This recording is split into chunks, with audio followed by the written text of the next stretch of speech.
Hola, muy buenos días, buenas tardes o buenas noches. Sean todos bienvenidos a su podcast llamado Ya me choreaste.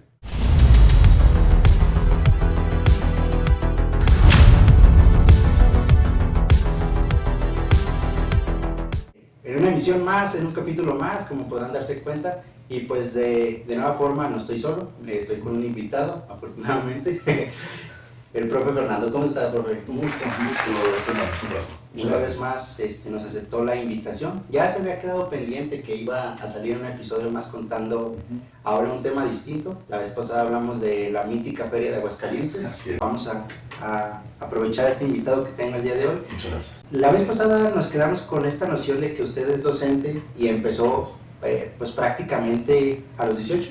Prácticamente empecé a los 18, 19 años. Ok, empezó pues, relativamente joven Así y es. recién entrado a la carrera, supongo. Sí, fíjate que ahí acepto que lo hice por compensar. Te explico. Yo originariamente entré a la carrera en sistemas computacionales. Ok. Pero desde el primer semestre me di cuenta de algo. Me di cuenta que yo ya más adelante no me veía trabajando para una computadora. No tengo problema con estar frente a una computadora y trabajando un buen rato, pero no para una computadora. Eso me di cuenta el primer semestre. Y dije, es que esta carrera no es para mí.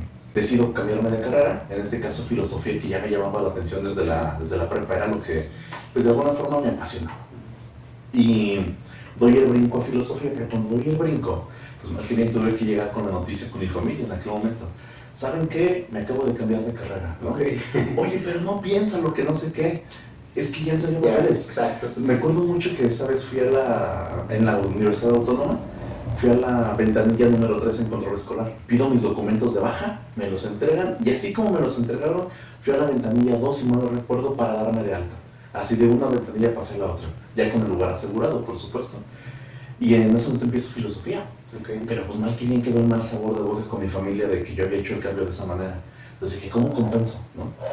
Y en aquel momento me hablaron de lo que se llamaba el programa START para empezar a dar clases de inglés. Y dije, va, me aventuré a dar clases de inglés a nivel primario. Y había un proceso de 4 exámenes para que te dieran las horas. Total que no te hago el cuento largo, paso los 4 pruebas, me dan las horas y de la noche a la mañana, yo de 18, 19 años, me dicen, ¿sabes qué? Vas a dar clases en tal y en tal escuela de Jesús María, empiezas la próxima semana. Así. Okay. O sea, no hubo una preparación más allá, simplemente fue enfráscate en la cuestión de clases. Y así empecé. Inglés. Y en inglés en aquel momento. Entonces en las mañanas daba inglés en primaria, salía y me iba a la universidad a tomar clases en la tarde. Claro. Exactamente. Okay, entonces empezando con clases de inglés. Exactamente, esos fueron los primeros pasos. Entonces eran los 18 años y estuvo alternando entre estudiar la carrera y dar clases. Es correcto. ¿Sí? ¿Cómo vivió esa fase de ser docente tan repentinamente, ¿no? Mira, yo creo que algo que me ayudó mucho fue la influencia de mis papás, sin duda. Mis papás ambos son maestros. Mi mamá es maestra de kinder, mi papá fue maestro de primaria. Los dos, mi mamá se acaba de jubilar a principios de este año. Okay. Mi papá, ella duró, por cierto, más de 40 años de servicio. Ella estuvo 42 años de servicio como activa dando clases. En kinder. En puro kinder. Okay. Todo el tiempo estuvo dando clases en kinder. Muy difícil. Muy difícil, ¿no? Pues, no sé cómo le decía. O sea, yo cuando los más chicos que tuve fueron de segundo, tercero y cuarto grado. Los más pequeños fue segundo. Mi último año me cambiaron a primero. Yo en primero no podía. No podía dar clases en primero porque yo trabajaba con un elemento básico de lectoescritura. Necesitaba yo ese elemento para poder dar mis clases. Y en primero no tienen esa herramienta. Entonces cuando me enfrenté al problema de los de primero que no sabían leer y escribir, ¿y cómo les voy a enseñar a usar cómo les voy a enseñar las primeras bases del inglés? Ahí sí fue un choque, un impacto muy fuerte para mí. Si me voy en el caso de mamá, con niños de kinder, no sé cómo le sirvió para trabajar. En tantos años como lo hizo, no sé. Pero yo creo que de ahí agarré mucha influencia. Me acercaba con ellos, les preguntaba estrategias de cómo dar clases y ahí me fueron incentivando. Ahí me fueron diciendo, mira, hazle así, hazle así. Y me ayudé mucho de los maestros que a mí me dieron clases de inglés, cómo lo hacían ellos, y eso lo implementan en clases. Bueno. Así es como fui trabajando. Siendo estudiante de universidad y siendo docente al mismo tiempo, ¿cómo embonaba ese tipo de agendas? Sí, estamos de tiempo completo, podríamos decirlo. Te soy honesto, era muy difícil porque llegaban las noches a la casa y era prepara las clases de la siguiente clase para las que yo voy a impartir. y además haz las tareas para la carrera, que tú lo sabes, ¿no? O sea, la carrera son a veces, en los primeros semestres, de un día para otro era un diálogo de Platón completo, ¿no? Sí. Más, no sé, ¿qué te gusta? Ejercicios de lógica, ¿no? Por ejemplo. Entonces era, ¿cómo voy a embonar esto, no? Yo creo que ahí acepto que a lo mejor la noción de la juventud me ayudó más. Me desvelaba más, o sea, me dormía a 2, 3 de la mañana, me levantaba a 7 de la mañana para prepararme y vámonos, ¿no? Pero tenía la energía de hacerlo y las ganas de hacerlo. Ahorita, si manejo ese ritmo, ahorita ya no puedo. O sea, ahorita ya sé que si me desvelo un día por preparar clases y demás, al siguiente día ya no puedo rendir en mis clases. Los primeros 3 años y medio de la carrera estuve trabajando, hasta el momento en el que dije ya no puedo. Y el momento en el que troné sobre todo por el tema de las prácticas profesionales. Okay. Las fui retrasando. Eso y el servicio social. Entonces ya cuando me enfrenté a tener que hacer la tesina que nos piden al final, dije, es que ahora sí ya no puedo. O sea, tengo que hacer prácticas, tengo que hacer esto. Y en aquel momento recuerdo que me acerqué para hablar con algunos de mis maestros de aquel momento para ver si las clases que yo estaba tomando me las tomaban como parte de las prácticas profesionales, o al menos como parte del servicio, y no me contó. Entonces dije, no, ya, o sea, ya no puedo, vámonos de aquí. Me salgo de eso, y esos sacrificios que de alguna forma los 3 primeros años y medio no pude hacer, ya en la siguiente parte ya me destrampé un poco más. Ya empecé a salir más, empecé a generar más proyectos, ya empecé a tener más lapsos de tiempo libre. Me acuerdo mucho, en las mañanas me iba a cursar una materia optativa, que en este caso fue en sociología. Y que aquí hay una anécdota bien curiosa.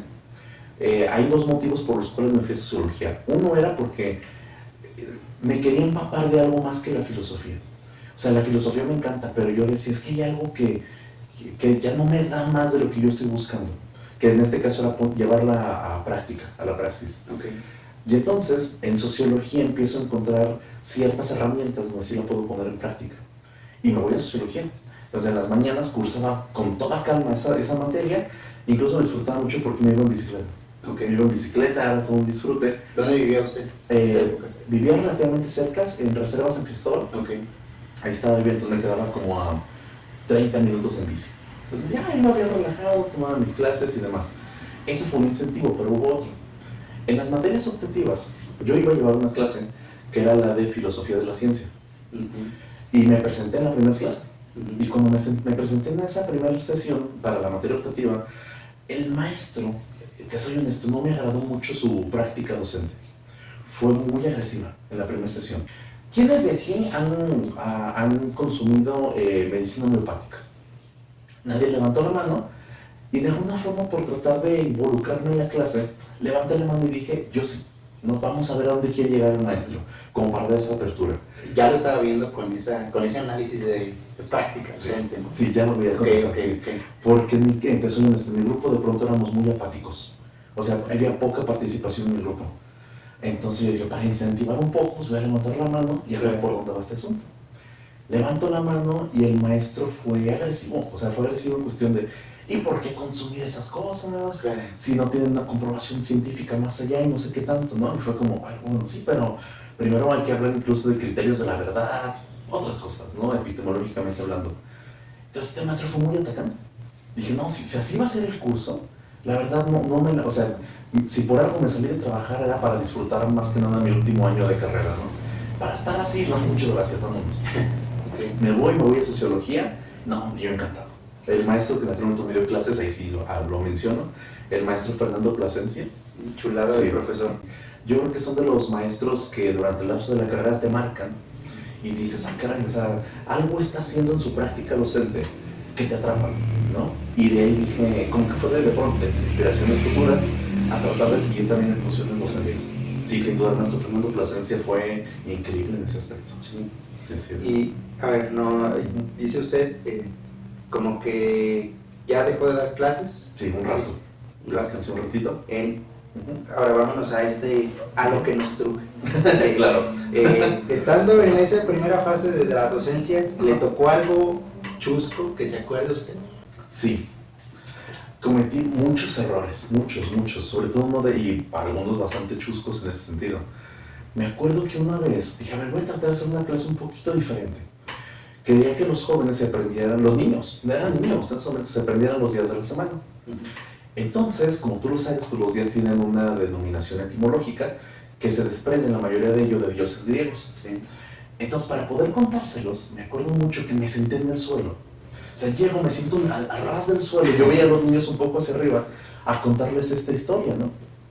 Y de pronto algunos niños, como por efecto reflejo, se empezaron a estar también en el suelo. Okay. Y al final se armó como una especie de circulito de conversación se los conté como cuentos, y a partir de ahí fuimos designando los días de la semana en inglés, desde esa mitología. Fue llamativo, pero después yo mismo me dije, ¿qué diablos estoy haciendo sentado en el suelo? O sea, ¿por qué estoy dando una clase sentado en el suelo si aquí no se prestan las condiciones para eso, ¿no? Entonces fue una de las cosas que dije, no, eso no lo vuelvo a repetir, ¿no?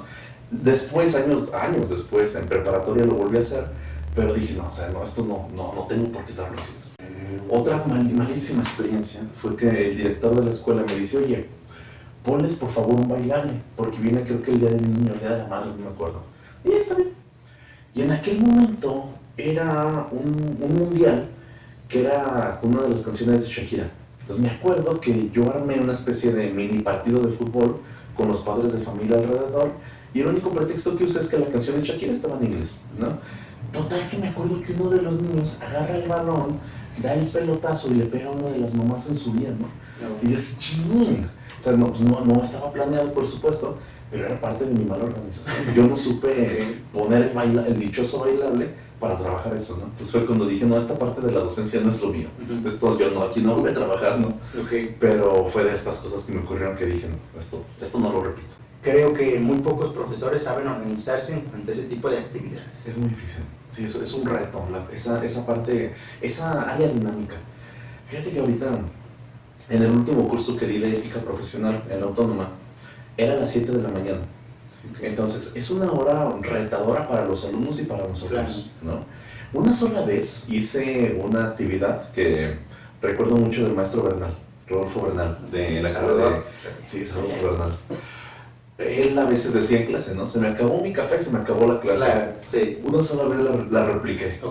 Ese día llevaba mi café, recuerdo mucho, estaba muy cansado ese día, estaba impartiendo la sesión, llegó un punto en el que cerré la clase, bien, pero les digo, los jueces, ¿saben qué? Terminó mi café, terminó la clase, vámonos, ¿no? Pero me enfrenté al reto de decir, ¿cómo voy a darles una ética profesional que de por sí consideran de relleno a las 7 de la mañana, donde todos estamos despertando y con horario de frío? Porque esos primeros días están haciendo muchísimo frío. Me acerqué al área de sociología, sobre todo mi novia. Aquí me acerqué mucho con mi novia, me apoyé de ella. Ella es socióloga y he tomado también algunos cursos de cómo dar otro tipo de dinámicas. Entonces me asesoré con ella de cómo poder trabajar otras formas y lo hacían. Total que no te lo hago el cuento muy largo, pero muchas de las clases a los jóvenes, salones de 40 jóvenes, los sacaba del salón y nos poníamos a correr con propósitos específicos. Por ejemplo, te cuento una muy rápida, de hecho esta se puede encontrar en YouTube, que es la de la carrera del privilegio. Yo quería que los jóvenes identificaran entre ellos mismos que ellos no viven una misma realidad, que sus contextos son completamente distintos, aunque todos estamos dentro de la misma aula. Entonces los saco del salón de clases, nos pusimos un área verde todos en línea y les digo, jóvenes, tienen que ir dando un paso si esta pregunta es adecuada para ustedes. Y al final, el que gane la carrera, les voy a regalar estos chocolates, ¿no? Entonces les fui a hacer una serie de preguntas. Por ejemplo, una pregunta era, ¿quién de aquí lo traen o trae carro? Si tiene esa condición de privilegio social, un paso adelante. ¿Quién de ustedes en casa tiene computadora personal e internet? Otro paso adelante. ¿Quién de ustedes, a lo mejor voy a caer en cuestiones de machismo porque quería representar esa noción social, ¿quién de ustedes es hombre? Y de un paso adelante. Porque sabemos que socialmente el hecho de ser hombre, desgraciadamente, nos pone en una situación ventajosa en ese sentido, lo cual no debería de ser.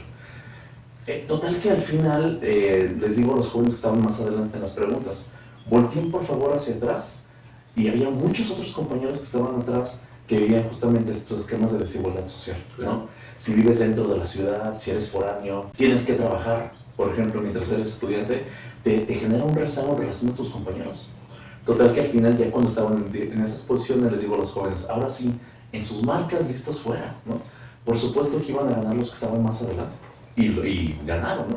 Total que al final llegamos al aula con esa reflexión de esas dinámicas sociales y esas diferencias sociales que tenemos para ver este tema de ética.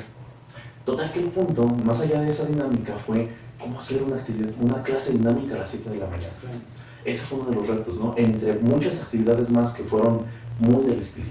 Sacarlos del aula y sacarlos de la zona de confort, por ejemplo. Sí. ¿Ha habido alguna ocasión en todos estos años que puedo suponer que sí, que se haya quedado con un caso contrario, con un mal sabor de boca en un curso? Sí, sí ha habido varios. ¿Por qué? Un momento fue cuando yo daba clases de metodología de la investigación.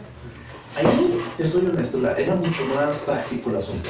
Era mucho más enseñarles a los alumnos herramientas de investigación y párale de contar. Pero en un segundo momento, cuando me invitan más bien por parte del departamento de filosofía a dar estas clases de filosofía y por parte de prepas también, en una de las prepas en las que di clases, yo siempre me he hecho la pregunta al principio de cómo fomentar el pensamiento crítico por parte de los alumnos. Porque a veces, por parte de la filosofía, damos a priori que el pensamiento crítico ya está. Entonces, vamos con esa bandera tan fácilmente que muchas veces caemos hasta en posturas dogmáticas respecto a lo que estamos tratando de enseñar. Total que en ese curso, yo dije, a ver, ¿cómo le hago? Que, por cierto, te contextualizo. Era un grupo de un Cebetis, de aquí de Aguascalientes, de aproximadamente 50 hombres. Solamente era un grupo de puros hombres en aquel momento. Fue retador el curso porque salió demasiadas ocasiones el tema de la existencia de Dios. Y el mal sabor de boca que me dejó es que en lugar de poder generar dinámicas donde generáramos un pensamiento reflexivo en esto, no. Se generó una bifurcación en el grupo.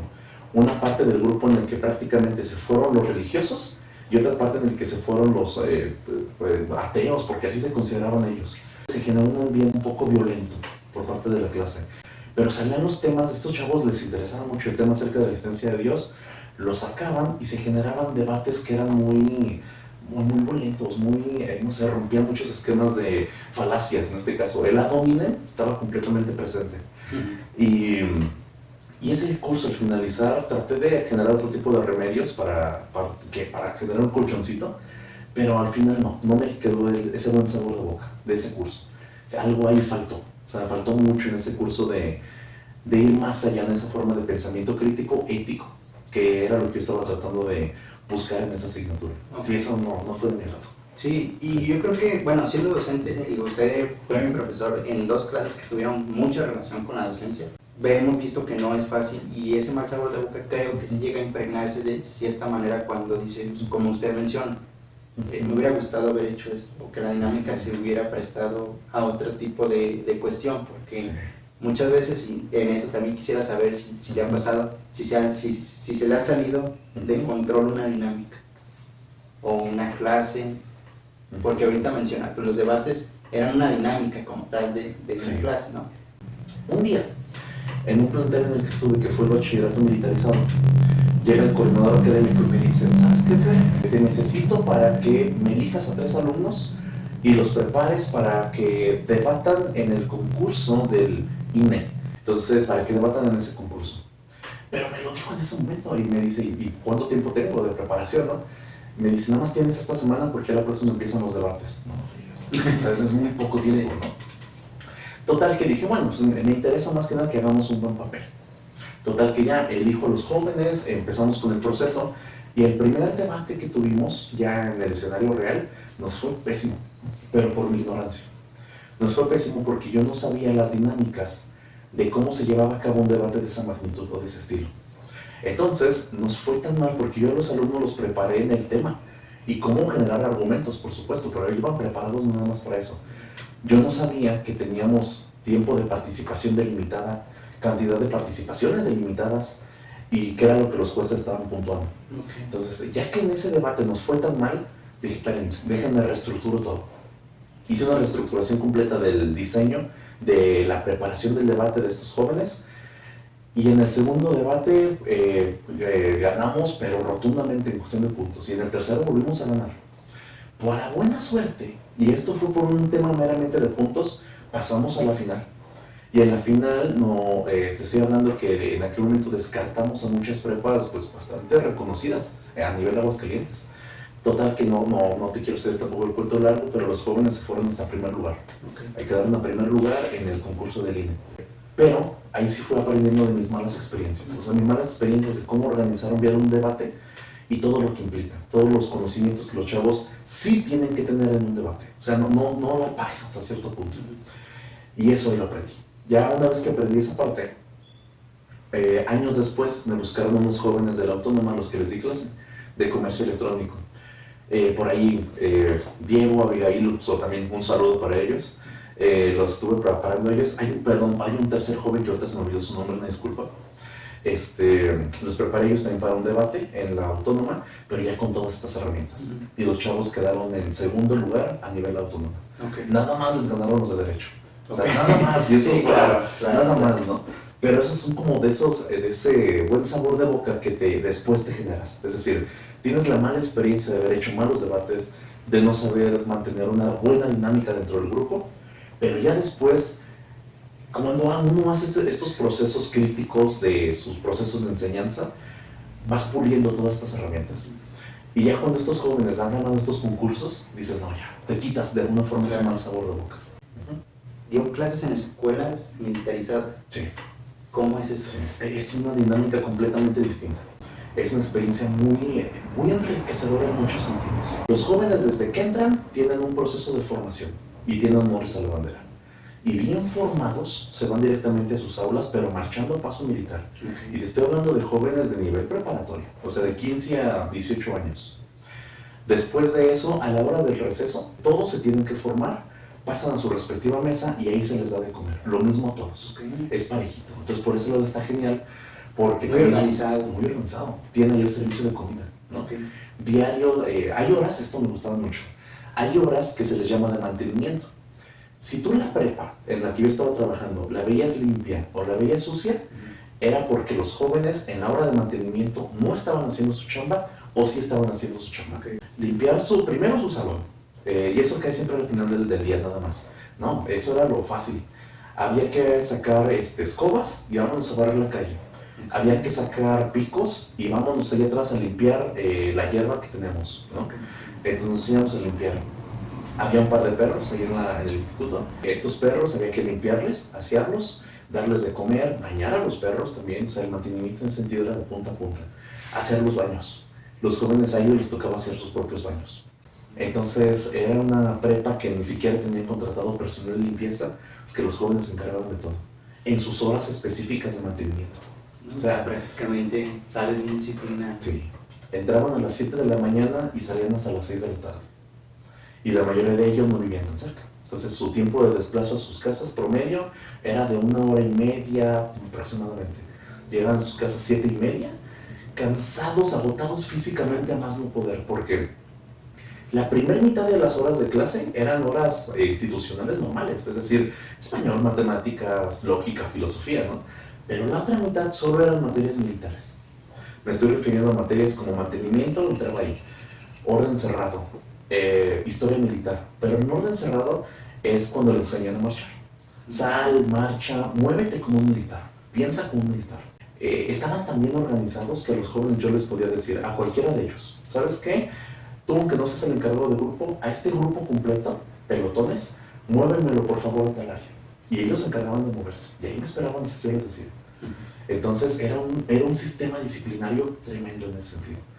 Hay muchas cuestiones críticas, por supuesto, que se pueden hacer desde el ámbito de la filosofía, pero la disciplina que se les generaba ya a los jóvenes era imprescindible. Okay. Sí, era total. Sí. Y ahora vámonos a esto también. Y a lo mejor puede ser muy morboso. Sí lo es, pero yo sé que les gusta eso. ¿En alguna ocasión llegó a tener una situación crítica siendo docente? Por ejemplo, no sé, un alumno que se le quisiera poner al tú por tú, que le contestara, que le dijera groserías. Te soy honesto, nunca me llegó a pasar. Nunca me llegó a pasar una situación así de crítica. En filosofía tenemos que tocar todo tipo de temas. Yo les digo a los jóvenes que acá no tenemos temas tabú, que tenemos les doy como esa confianza de poder hablar del tema que gusten, porque creo que hasta ahorita he tenido la posibilidad de poderlos irlos llevando bajo este esquema de pensamiento crítico. Yo creo que algo que me ha ayudado mucho en ese sentido es que cuando los jóvenes se acercan conmigo y me dicen, por ejemplo, profe, ¿y cuál es su opinión respecto al aborto? O a la eutanasia, o respecto a la pregunta del quién soy yo? Nunca se les respondo, jamás se lo respondo en clase. Buena esa. Sí, siempre les digo a los jóvenes, ¿sabes qué? Tú investiga, tú analízalo y el día de mañana vienes y lo discutimos.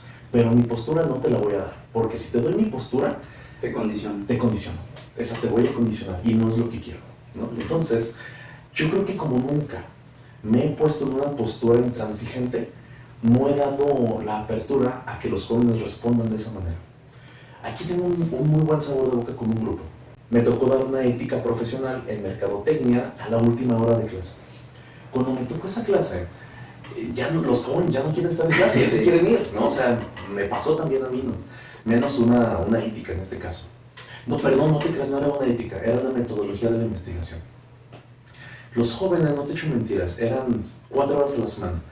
De las 4 horas a la semana, por lo menos 2 veces me decían, profe, déjenos ir, déjenos ir. Hasta querían apostar conmigo de que si, no sé, aventar la moneda y si cae más cerca o más lejos de la línea, ¿no? Los dejábamos salir, ¿no? Nunca me presté. Nunca. Una sola vez me dijeron los chavos, profe, unas vencidas, ¿no? Y si ganamos, no nos da la clase. Pero si usted gana, sí nos da la clase, ¿no? Y les dije a los jóvenes, va, pero la clase se va a dar. O sea, no importa si ganamos o perdemos, la clase se va a dar. Sí, está bien. Echamos las venciditas, ellos me ganaron una, yo les gané otra, entonces nos divertimos bastante. Pero no, ese joven, el que constantemente me decía que les diera la clase, al final casi del semestre estoy conmigo y me dice, profe, le voy a ser bien honesto. Usted fue de los pocos profes o el único que no pudimos corromper. Porque la mayor parte de los maestros les decimos esto, que nos queremos ir y nos terminan dando la hora. Pero yo por eso con usted a su clase al final se la respeto, porque usted nunca me lo dio. Entonces fue como, órale. O sea, fue al contrario, ¿no? Porque a veces más bien hacemos esto porque queremos quedar bien con los alumnos, ¿no? Y que nos evalúen bien.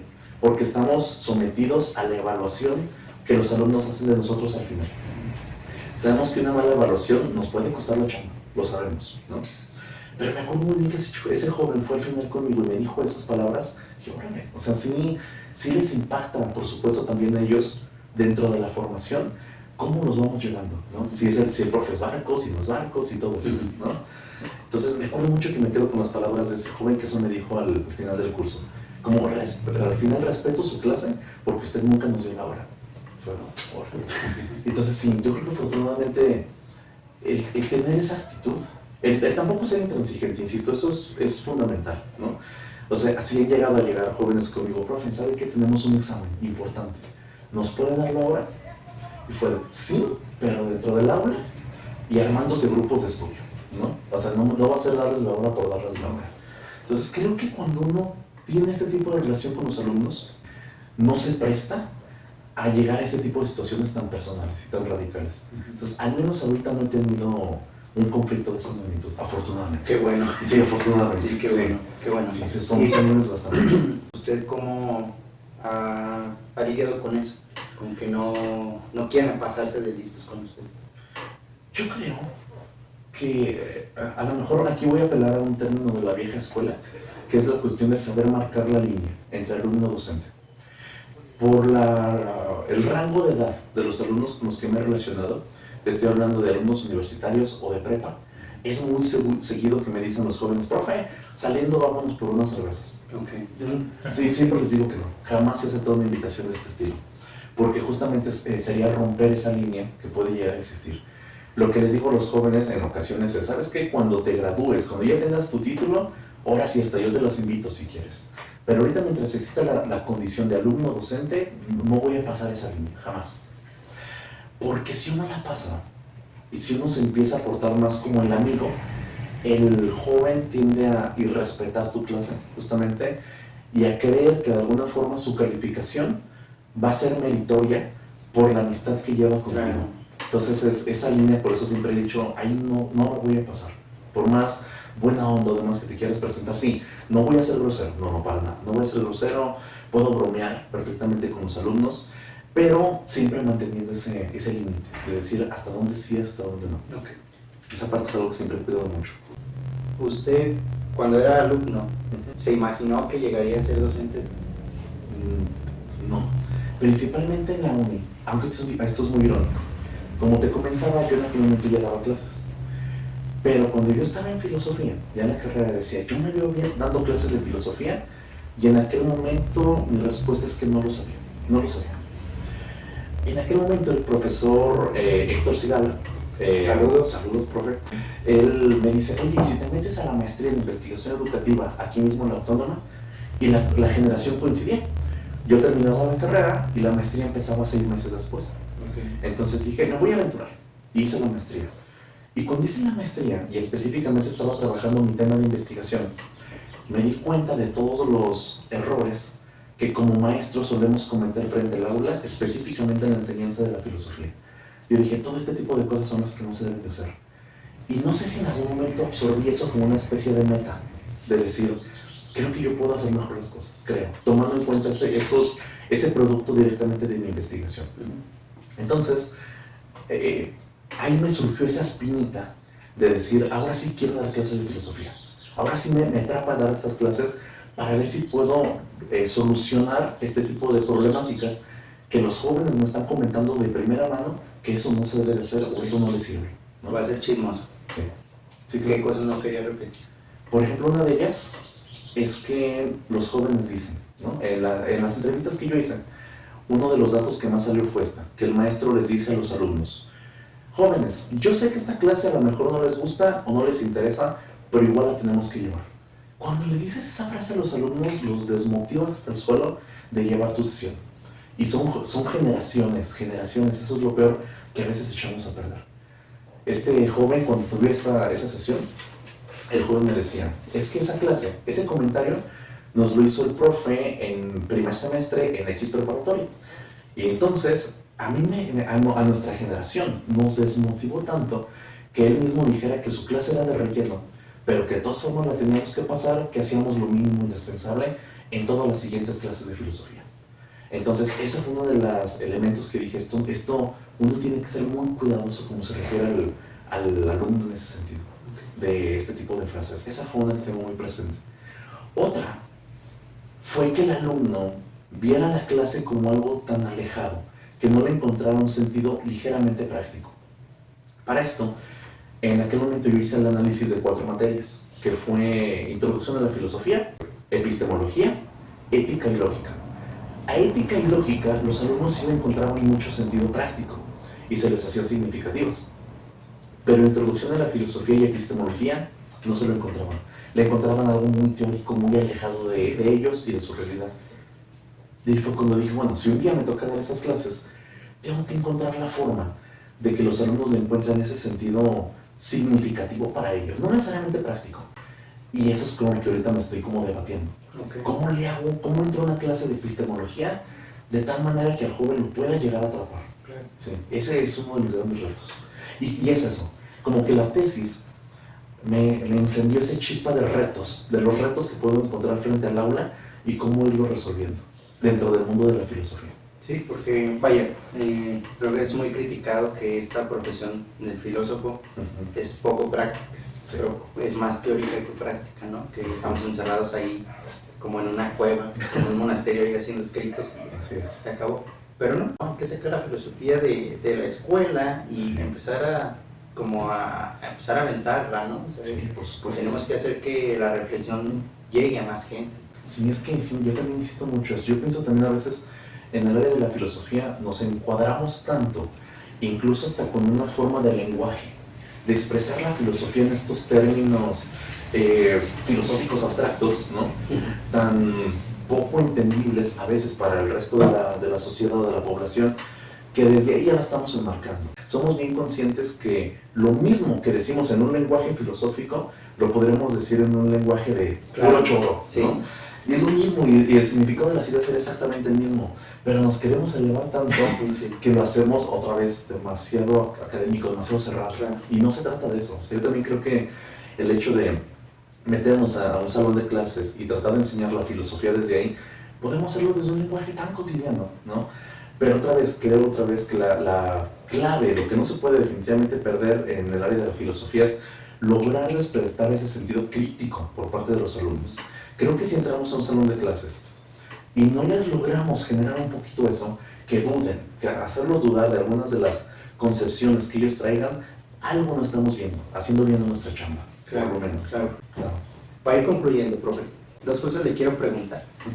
porque creo que nos ha servido bastante como la experiencia que ha tenido como docente durante todos estos años. Una es, ¿cómo ve usted a la docencia actualmente? Y la segunda es, ¿qué retos siguen para usted como docente? Respecto a la primera pregunta,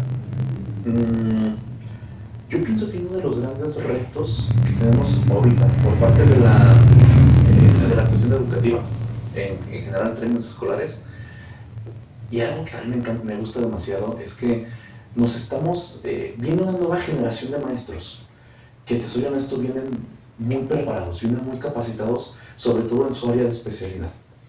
Y creo que eso también permite que las áreas de desarrollo dentro de las aulas, los alumnos tengan más que nada maestros que son directamente del área y que sí vienen más motivados a esta área específicamente. Te explico por qué. Porque muchos de los CEBETIS, en las primeras generaciones de maestros, los jóvenes en aquel momento iban saliendo de algunas de las universidades y les decían, oye, ¿quieres dar clase? Así, ¿no? Y muchos de ellos decían, sí. Cero noción de experiencia, cero noción de interés. Y bueno, a muchos de ellos, a lo largo de su carrera, iban generando este interés y otros definitivamente no lo hacían.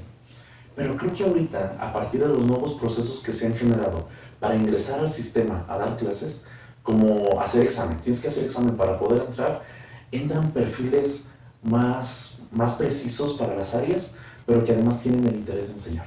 Okay. Entonces creo que esa es una de las grandes ventajas que actualmente el sistema viene, por un lado.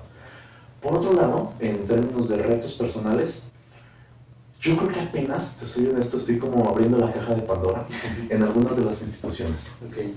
En una de las instituciones donde actualmente estoy, veo unos retos tan específicos que son, por ejemplo, el problema de la comprensión lectora. Y ahorita uno de los retos que tengo para los siguientes 3 años es cómo voy a generar un proyecto con ayuda de otros maestros, con ayuda de las autoridades, un proyecto que nos permita que nuestros índices de comprensión lectora suban, pero suban exponencialmente. O sea, mi reto es de aquí a 3 años sacar generaciones que tengan una comprensión lectora muy elevada. Y esto caigo mucho en una cuestión que a veces dicen los maestros, ¿no? Que dicen, es que tú lo dices porque te gusta leer por gusto, ¿no? Le digo, no, espérame, perdón, pero a veces no es cierto. A veces uno ni siquiera lee por gusto, uno lee por necesidad, por obligación, porque me tengo que preparar para la asignatura que en ese momento me toca impartir. Entonces, ¿qué pasa en ese sentido? ¿No? Que muchos alumnos se agarran de la idea de decir, no, es que yo no leo porque no me gusta. Espérame, es que nos tenemos que quitar la idea del gusto respecto a la lectura. Tenemos que irnos directamente a una cuestión ya de obligatoriedad. Y esto también no solamente tiene que ver con la parte de incentivar el pensamiento crítico o el nivel cultural de los alumnos, no. Porque nuestros jóvenes en el plantel en el que actualmente estoy dando clases están saliendo con índices muy bajos en los exámenes Planea, los exámenes Exani. Muchos de ellos están perdiendo la posibilidad de entrar a un nivel de estudio superior porque en esos porcentajes está muy abajo. Entonces, dentro de mi área, del área de la filosofía, dentro del área de las humanidades, mi reto es ese.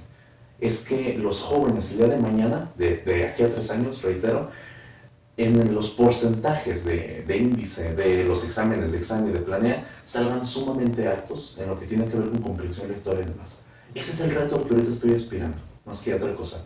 Mi reto individual es seguir incentivando el pensamiento crítico dentro de mis horas clase, pero mi reto a proyecto escolar general, te estoy hablando de una escuela de 1,600 alumnos.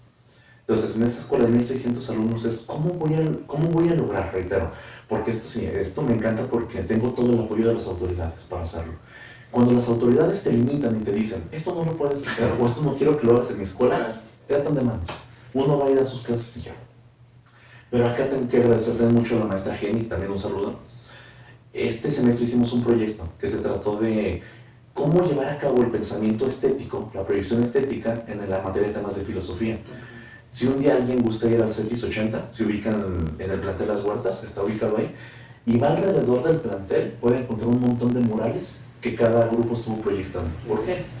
Estos murales se proyectaron como Academia de Humanidades. Fuimos con la directora, le presentamos el proyecto y la maestra nos dijo, tienen el visto bueno, háganlo. Nada más, primero muéstrenme el proyecto que van a hacer de cada grupo y después vayan a proyectar un mural, ¿no? Entonces sacábamos en nuestro salón de clases a nuestros alumnos y ellos se hicieron el mural. Yo quería meterme con ellos a pintar, pero no podía porque decía, es suyo, es su proyecto, ¿no? Y hoy en día uno puede ir al plantel, ver los proyectos por fuera y tener esta noción de que los mismos jóvenes son los que lo pintaron y ellos trataban de proyectar diferentes ideas, sus inquietudes estéticas dentro de cada área de su grupo. Okay. Si esta vez al generar el proyecto ahí está, todos invitados a verlos, pero ahora el siguiente reto viene la comprensión lectora. Claro. ¿Cómo vamos a generar estos nuevos índices? Muchas veces entre las pláticas entre docentes tenemos los problemas de los alumnos, las necesidades académicas bien identificadas. El alumno no lee. Cuando te entrega trabajos comete plagio, ¿no? Te quiere entregar los trabajos cuando quiere y como quiere. Pero entonces esos problemas los hemos identificado, lo sabemos, ¿no? Pero entonces mi gran pregunta siempre en ese sentido es ¿y qué estamos haciendo al respecto? O sea, ¿cómo estamos tratando de resolver esas problemáticas? Porque estoy hablando que ahorita más o menos ya rondo los 10, 11 años de dar clases y durante estos años sigue surgiendo el mismo discurso, ¿no? Y mi pregunta siempre con estos perfiles suele ser ¿y qué estás haciendo para cambiar las cosas? ¿No? Okay.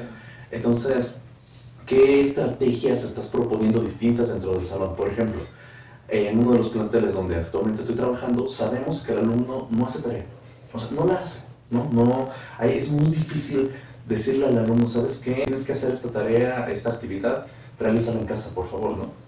Sé que el joven no la va a hacer, desgraciadamente lo sé de antemano, ¿no? No es agradable, no me gustaría que así fueran las cosas, me gustaría que si yo encargo una tarea la traigan, porque muchas veces de esa tarea depende la secuencia de las clases. Pero entonces, si sé que tengo esa problemática, al menos acá por parte de como yo he pensado resolverla, han sido dos formas. Una es, lo que se va a trabajar dentro del aula, los 50 minutos que tenemos, los voy a explotar al máximo, pero voy a dejar de antemano no mucha tarea porque sé que no lo van a hacer. Pero tampoco quiero llegar a un pensamiento derrotista, de decir, me rindo ante la posibilidad de que no hagan tarea. Por supuesto que no. Sino que también me pongo a investigar por qué no hacen tarea. Y la mayor parte de las ocasiones es porque no saben, o sea, parece extraño decir que un alumno no sabe sentarse en su clase a ponerse a hacer tarea. Es muy extraño, pero básicamente es como decir que no tienen estas estrategias de aprendizaje, los propios alumnos, esta mini disciplina de sentarse a hacer las tareas. Entonces, viendo estas dos problemáticas, a veces en el área de tutorías hemos trabajado diferentes estrategias para cómo enseñarle al alumno a sentarse y hacer una tarea, algo tan fácil como eso, ¿no? Y por otro lado, aprovechar bien esos 50 minutos que tengo, o sea, sacarles completamente el jugo a los 50 minutos que tengo y llevar la secuencia a partir de él, ¿no? Porque si nada más me quedo con la idea de que el alumno no trabaja ni hace y solo hace plagios, pues no voy a progresar. O sea, me voy a pasar la generación de los años y me voy a jubilar la mejor día de mañana con esa misma idea, ¿no? Sí. Entonces, yo siempre tengo muy presente, está la problemática, ¿cómo la resuelvo? Agradecerle, agradecerle que haya estado el día de hoy en este episodio, en este capítulo, y sobre todo reiterar el tiempo que nos prestó a los que nos están viendo y a mí para presentar esto. Y una última cosa que le quiero preguntar es respecto a, ya lo decíamos, a los retos, pero algo que le quiera decir a los alumnos y a los docentes que quizás nos estén viendo. Híjole, pues yo creo que hay demasiadas cosas, pero una que ahorita se me ocurre rápidamente es, por un lado, quitarnos la idea, y esto es muy común, de que el alumno es tonto. O sea, muchas veces vamos con la bandera de entrada de que el alumno es tonto y que el docente es quien le tiene que enseñar absolutamente todo. Creo que desde ahí, quitarnos esa idea. El alumno muchas veces tiene muchos más conocimientos que nosotros en muchas áreas y muchas disciplinas. Creo que en gran medida se trata de tomar esos conocimientos que ellos traen, saber cómo bajarlos en la clase y cómo saber trabajar con ellos. Un joven que se siente escuchado dentro de sus propios temas de interés es una materia a la que va a querer entrar, que le apasiona poder entrar. Entonces yo creo que esa es una. Y otra que, esa es como un mensaje general en noción de docentes, que ese es un discurso que se escucha bastante, se replica bastante. Y la otra cuestión en relación a los alumnos es, por un lado, que, y otra vez incentivando el pensamiento crítico, dudar de todo lo que estamos tratando de enseñarles, ¿no? O sea, que el docente llega con una serie de herramientas, una serie de discursos, una serie de temas, de autores, pero siempre hay más que por parte de ellos pueden rascar un poco más, explorar un poco más. O sea, es un error que el alumno se quede solamente con lo que el docente le está enseñando. Así sea el docente que le está enseñando a dudar, ¿no? Que dude, o sea, que dude de esas mismas herramientas que el mismo docente le está dando. Okay. Yo creo que esos serían mis 2 mensajes. De nuevo, agradecerle que ahí está el día, a ustedes también, y pues ya me lo estoy. ¿Cómo ves? Gracias, profesor. Salvador, un gusto. Sí. Y nos vemos. Que pasen bonito domingo. Adiós. Excelente, hasta luego.